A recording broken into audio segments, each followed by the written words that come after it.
Hello everyone, I am Muskan and today we are going to cover our topic that is normal probability curve and standard scores. Now, firstly, let us understand what is normal probability curve. Normal probability curve basically represents the graphical distribution which is normal. Herein, normal basically tells us average.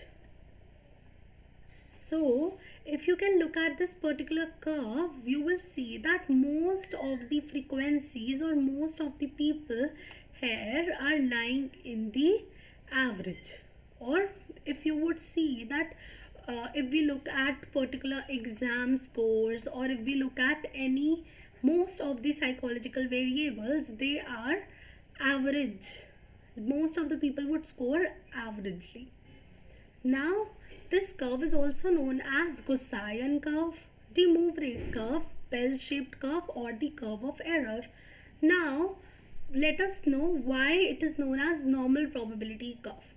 Probability. I hope you all are aware about the concept of probability, or such as if I have to flip a coin, I have a chance or a probability of 1 by 2, wherein 2 basically represents the total outcomes that we had, which are heads or tails, and 1 is the probability of getting each one of them. So this scale basically says that if I would plot all the frequencies that I will get by my probability, then they will look somewhat like this particular curve. That's why it is known as normal probability curve.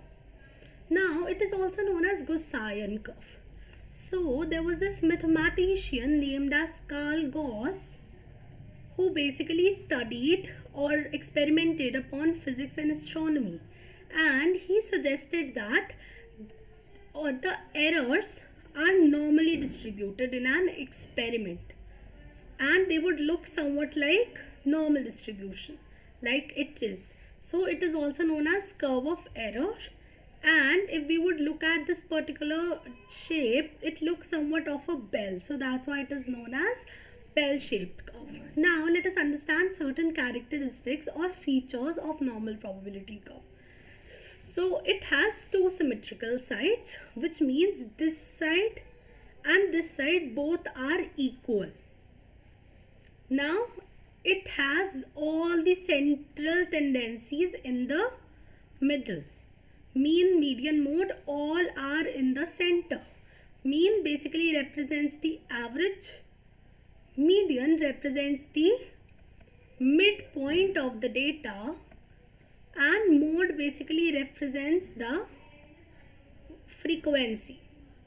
So, as we know, central tendency basically helps us in defining the features of the data all over, and it also helps us in defining what my data looks like.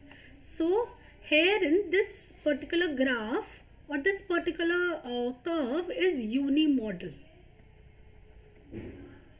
which means most of the frequency is lying in the middle, and it has asymptotic tails, which means that it doesn't touch our x-axis. Now in this particular data, in this particular table, this side basically represents negative side and this side represents positive side. Now if I am plotting any of these scores in this particular table, for example, let us take an example of IQ. If I'm plotting IQ score of all the people on this particular data, I might not be able to get all the data of the population.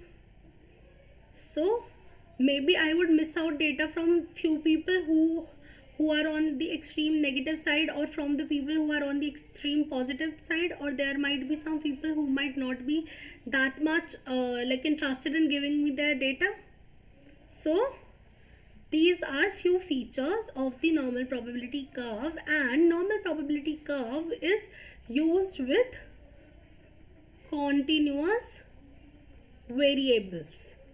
which means that it is used for the values which can have some range or some uncountable numbers between them. So if we look at IQ score, if I am taking the IQ score for 100 to 150, it has real values in it which are infinite. It can also be represented in decimals and all those. So these are the few characteristics of our normal probability curve, and I have also attached few notes for that. Now if we look at this particular curve, we can see that most of our data is being covered from the negative 3 standard score to positive 3 standard score. So there is this empirical rule that most of our data would lie within the minus, which is negative 3 z-score to positive 3 z-score. Now let us understand what is this standard score or what is this z-score. Standard score. Standard here basically represent fixed. That I have fixed some score. Now if you have done certain questionnaires, or if you have conducted certain IQ scores, you know that we standardized our scales or we normalize our scales. When you score a particular questionnaire inventory as such, we get our row scores, and most of the time we are asked to, our norms suggest that to convert that particular row score into some kind of z-score, t-score, or Stenine scores. These are basically different type of standard scores that we will discuss. So this standard score basically tells us about the location of a particular score in the data. How? It takes mean as a reference point. If you will look at this particular normal probability curve, in the middle lies the mean, and I am representing the location of each score in terms of the standard deviation. So these basically represent the standard deviation, and these are basically the standardized score.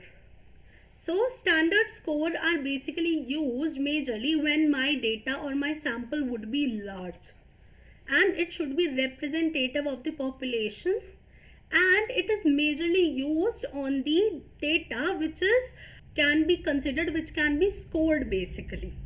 So there are different type of standard scores as we talked before. There is z-score, t-score, Stenine score, and Sten score. These are z-score is basically used when we are working with the data of population, which means I have the population's mean and standard deviation. T-score is used when I'm dealing with the data which is used for sample, which means I am using sample's mean and standard deviation. Stenine score is basically used to convert our numbers to a single digit. So in Stenine score, we basically divide our number through 1 to 9. So we make a scale from 1 to 9.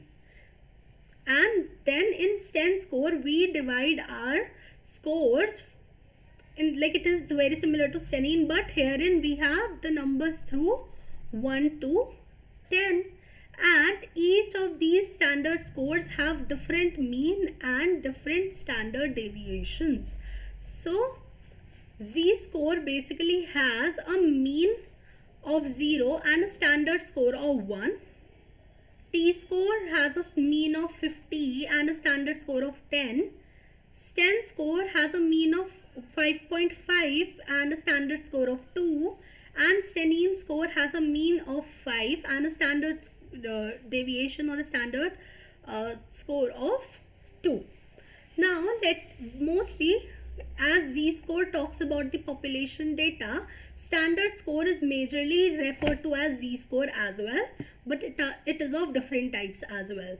So if we look at what z-score basically is, It helps us in defining the location of the score in a particular distribution. It ranges from -3 to +3. How? We discussed in this particular graph. It is similar to that. So here in this particular normal distribution, we used z-scores. Now let us understand how we can calculate percentile rank with the help of z-score. If we look at this particular normal probability curve, it is distributed. We learned that accordingly that z-score has a mean of 0. Mean would lie in the middle. It will be used as a reference point, and it has a standard score. So it has a standard deviation of 1. So as it represents the positive side, I would keep on adding 1 here, and herein I would keep on deducting 1. So if I am calculating the percentile ranks, basically helps me in knowing my location, while how many people and below how many people, behind how many people. So here in the first standard deviation, there are 34% people who are there. Then in the next standard deviation, there are 14%, and in the next standard deviation, there are 2%. So 50% of the people are lying below mean, and 50% of the people are lying above mean. Now herein we majorly use this particular test to calculate the percentile rank for our IQ scores as well. In a lot of entrances, you might be given mean, and you might be given what each standard deviation is representing. For example, I am saying that I have a mean score of 100 and I have a standard deviation of 10 points. So basically each standard deviation is of 10 points. So mean is 100. So now if each standard deviation is of 10 point, I would keep on adding 10 as it is above mean, and herein I would keep on deducting 10 as it is below mean. All of you might have heard about one such scale which normalized our IQ scores, which is Wechsler's Adult Intelligence Scale, and for the children also he has used the same normal distribution. So Wechsler basically took the mean of 100 and each standard deviation was of 15 points, or a score of 15 IQ would basically mean one standard deviation. So I can make the curve accordingly. That in my mean, sorry, it looks a little asymmetrical.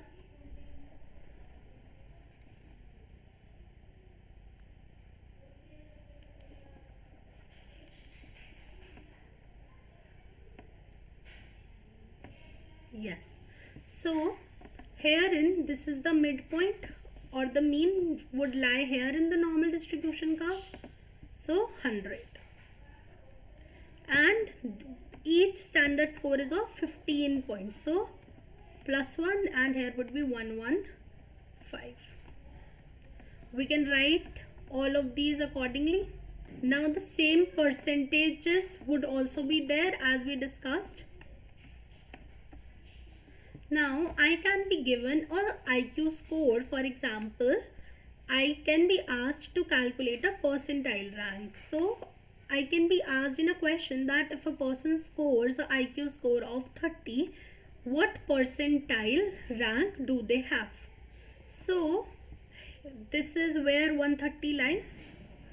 Now I will add on all the scores below this point, which would come out to be 98. So basically I am in this particular normal distribution, I am ahead 98% people. In the same manner, we can calculate IQ score from the percentile rank. So this was it about the normal probability curve. There are certain non-normal distributions as well, which basically means most of the data will not lie in the middle. These are of two types, skewness and kurtosis. So that was it for our class. Thank you so much everyone for joining.